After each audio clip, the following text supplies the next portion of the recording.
Assalamu alaikum урматтуу туугандар, кандайсыздар? Үстүдөгү видеону көрдүңүздөр да. Үстүдөгү видеодо премьер-министр айтып атат.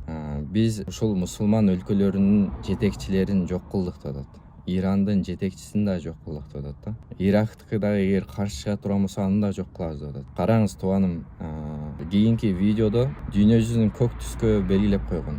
Россияны, башка өлкөлөрдү, Австралияны. Бунун бир себеби дагы бизди басып алабыз деген ниети да болушу мүмкүн да. Муну эмнеге айтып жатам? Турсунбек Бакир уулу деген саясатчыны билесиздер. Анын подкасты чыгыптыр. Ал подкастты көрүп чыгыңыздар.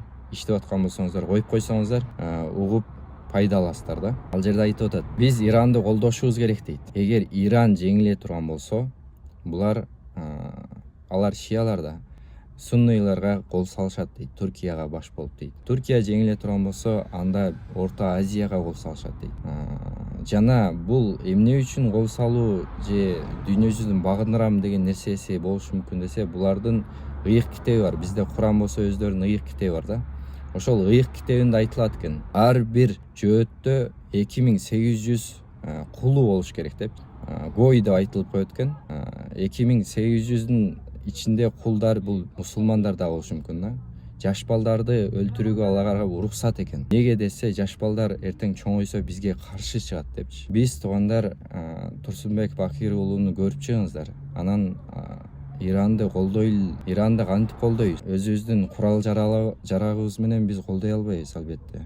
Өзүбүздүн экономика акчабызды жөнөтүп кыйын. Бирок ишеничтүү чыккан болсо биз которуп жардам бере алабыз да.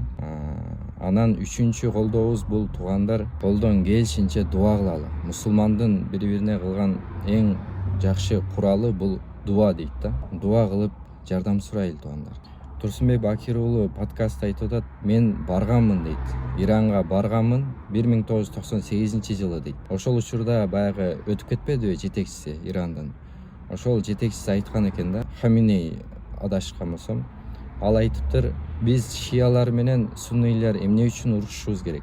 Биз мусулман болсок эмне үчүн согушушубуз керек? Биз биригип бири-бирибизди колдошубуз керек. Биздин башка душмандар бар, ошолорго каршы турушубуз керек деген экен да. Ушул видеону көрүп чыгыңыздар туугандар. Жана дагы бир душмандарга деп койсок болот, аларга каршы биз бойкот кыла алабыз. Алардын товарларын албаңыздар. Анан ушундай согуш учур болуп атканда той топур, ошонун бир ысырапкерчилик, ошолорду жыйыштырып, ошол акчаларга башка бирөөлөргө жардам берели. Кандай дейсиздер туугандар? Өзүңүздөрдүн туугандар ой пикириңиздерди жазып коюңуздар, башкаларга бөлүшүп коюңуздар туугандар. Тынч болуңуздар. Ассаламу алейкум. Орозоңуздар кабыл болсун.